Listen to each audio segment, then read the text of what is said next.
السلام علیکم ویورز، کیسے ہیں آپ سب؟ میں امید کرتی ہوں کہ آپ سب بالکل ٹھیک ہوں گے۔ اللہ کا شکر میں بالکل ٹھیک ہوں۔ تو ویڈیو شروع کرنے سے پہلے روز کی طرح میری آپ سے یہی درخواست ہے، چینل کو سبسکرائب کیجئے، ویڈیو کو لائک اور اپنی آراء ضرور بتایا کیجئے کہ آپ کے کیا خیالات ہیں، یہ ضرور مجھے بتایا کیجئے، اس سے مجھے بہت حوصلہ افزائی ملتی ہے۔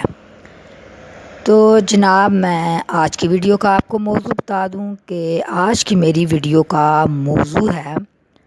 پاکستان کی سٹوری۔ پاکستان کیسے بنا اور یہ کیوں ضروری تھا پاکستان بننا، ساتھ ساتھ میں یہ بھی بتاؤں گی کہ کیوں بننا تھا پاکستان ضروری، اور اس کی سٹوری کیا ہے، کیسے بنا، کیسے اتنی ڈھیر ساری قربانیوں کے بعد پیارا ملک پاکستان ہمیں حاصل ہوا ہے۔ تو اسپیشلی آج کی یوتھ کو، نوجوان قوم کو یہ ضرور معلوم ہونا چاہیے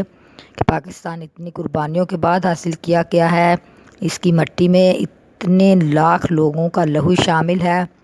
جنہوں نے اپنی جان کی، عزت کی قربانیاں دے کر جو پاکستان حاصل کیا ہے، اور یہ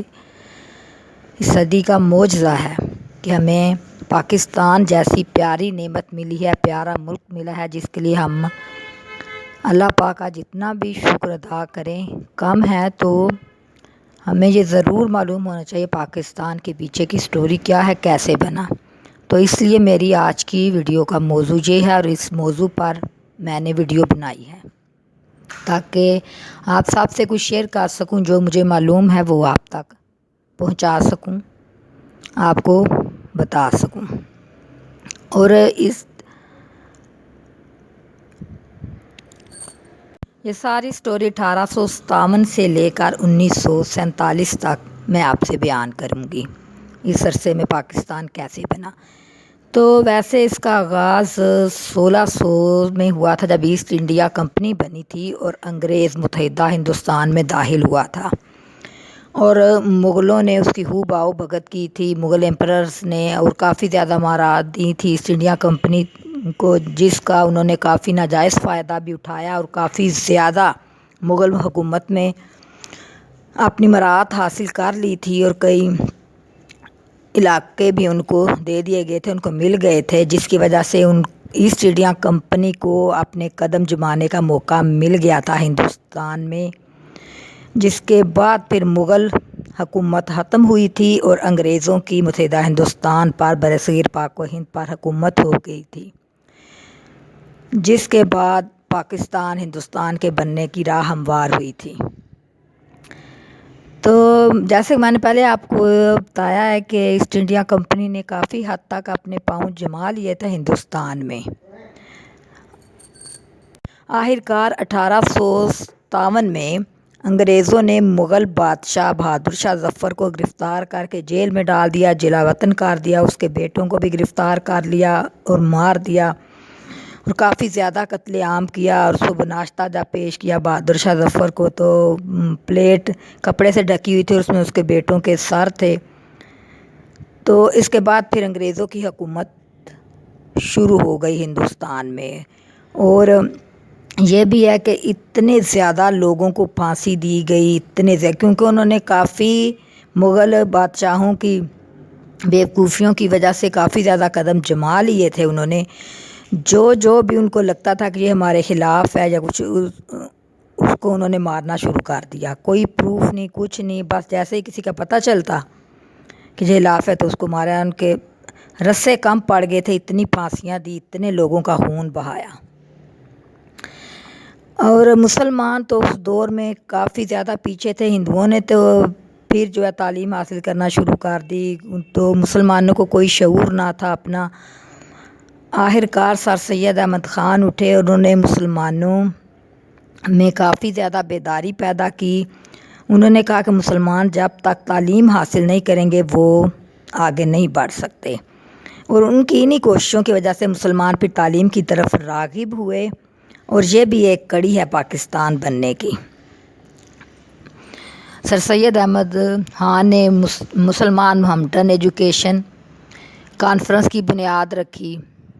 مسلم سائنٹیفک سوسائٹی کی بنیاد رکھی، اور رسالہ اسباب بغاوت ہند بھی لکھا۔ مسلم سائنٹیفک سوسائٹی میں یہ تھا کہ جو سائنس کے رسالے انگلش میں چھپا کرتے تھے انہوں نے اردو میں تحریر کیا تاکہ مسلمانوں کو بھی جدید سائنسی علوم اور جدید علوم کے بارے میں آگاہی دی جا سکے، اور وہ مسلمانوں کو یہ موٹیویٹ کرتے تھے کہ آپ اسکول کالجز میں جائیں، تعلیم حاصل کریں، دونوں قسم کی تعلیم حاصل کریں تو تبھی آپ ترقی کر سکتے ہیں۔ ویسے 1885 میں کہ انگریز OH ہیوم نے کانگریس کی بنیاد رکھ دی تھی، لیکن سر سید احمد خان مسلمانوں کو یہی مشورہ دیتے تھے کہ آپ ابھی سیاست میں نہ آئیں بلکہ اپنی ساری توجہ تعلیم کی طرف مرکوز کریں، تعلیم حاصل کریں۔ جب تعلیم ہوگی تو تبھی کچھ سمجھ آئے گا، سیاست کی بھی سمجھ آئے گی اور حصہ لے سکتے ہیں۔ تو سر سید احمد خان نے کافی زیادہ چندہ بھی اکٹھا کیا، اسکول قائم کیے تاکہ مسلمانوں کو جو ہے تعلیم کی طرف لگایا جائے اور وہ تعلیم حاصل کر سکیں۔ ویسے ہندوؤں نے اپنی پارٹی تو کانگریس بنا لی تھی، اور ان کا یہ کہنا تھا کہ یہ متحدہ ہندوستان کے سارے لوگوں کے لیے کانگریس ہے، لیکن اس میں یہ تھا مسلمانوں کو اتنا شعور نہیں تھا، تو اس لیے یہ زیادہ ہندوؤں کے مفاد کے متعلق ہی زیادہ سوچتی تھی اور اسی کے بارے میں زیادہ کام کرتی تھی۔ تو اس کے بعد پھر مسلمانوں میں آہستہ آہستہ بیداری پیدا ہونا شروع ہو گئی تھی، تعلیم کی طرف توجہ دی جانے لگی تھی اور تعلیم حاصل کرنے لگے تھے۔ تو اس لیے پھر ایک شملہ وفد وائسرائے کے پاس گیا تاکہ اس کو یہ بتایا جا سکے کہ مسلمان بھی متحدہ ہندوستان میں رہتے ہیں اور ان کو بھی ایک علیحدہ سیاسی جماعت کی ضرورت ہے، جیسے کانگریس بنی ہے اس طرح مسلمانوں کے لیے بھی ایک علیحدہ سیاسی جماعت ہونی چاہیے۔ تو اس بات کی پھر انگریز وائسرائے نے اجازت دے دی تھی، اور اس کے بعد پھر 1906 میں مسلم لیگ قائم ہو گئی تھی۔ مسلم لیگ کیونکہ ابھی نو آموز جماعت تھی، اتنی کانگریس پرانی جماعت تھی، اور مسلمان یہ چاہتے تھے کہ انہیں کوئی اچھا رہنما ملے جو ان کی پارٹی کو آگے بڑھائے۔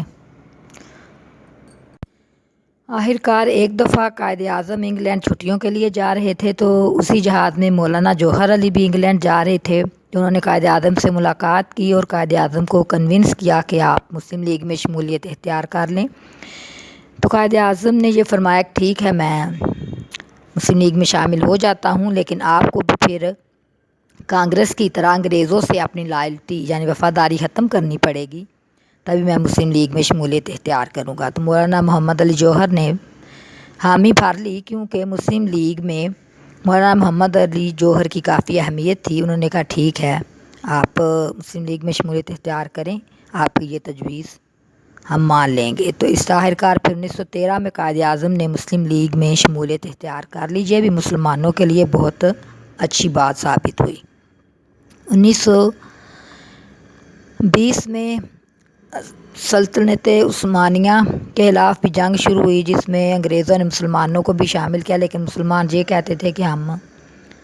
ترکی کی سلطنت کے خلاف نہیں لڑیں گے، ہمیں انصاف مہیا کیا جائے۔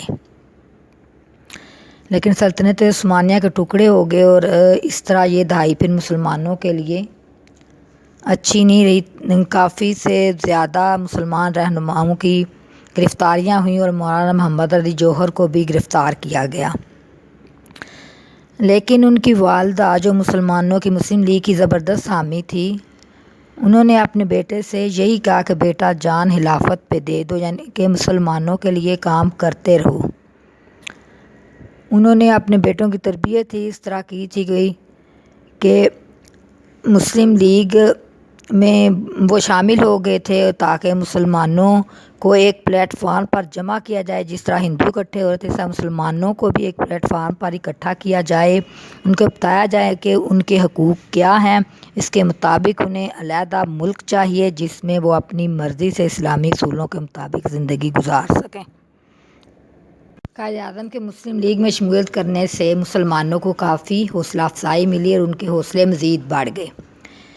تو آج کی ویڈیو کا میں یہیں اختتام کرتی ہوں، کل اس کا نیکسٹ پارٹ اپلوڈ کروں گی، تو پلیز چینل کو سبسکرائب کیا کریں، ویڈیو کو لائک کیا کریں، اپنے دوست احباب کو شیئر کیا کریں اور آراء ضرور بیان کیا کیجیے، اس سے